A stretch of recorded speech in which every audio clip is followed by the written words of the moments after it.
In this section, we will have a look at the other approach in machine learning, that is the unsupervised one. And we will also perform clustering using something known as the k-means algorithm. Specifically in this video, we will see how unsupervised learning is different from supervised learning and some of the common strategies and algorithms used in this domain. So as we saw in the previous section, there are two major types of learning algorithms, which are the supervised ones and the unsupervised ones. We saw about the supervised approach in the previous section, and in this one, we shall take a look at the unsupervised approach.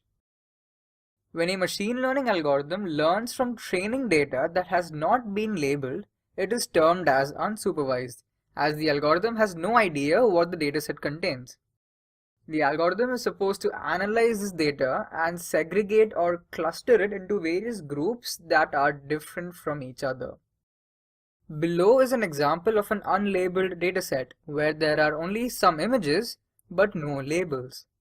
The algorithm does not know which of these images correspond to which category.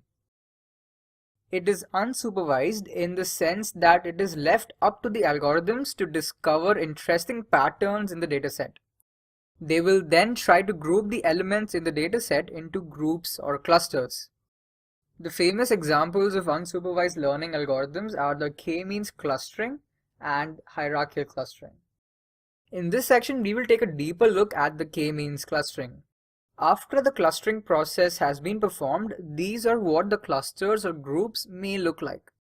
Notice that the algorithm does not know the label names and hence gives a standard sequential name to each cluster, hence separating the dataset.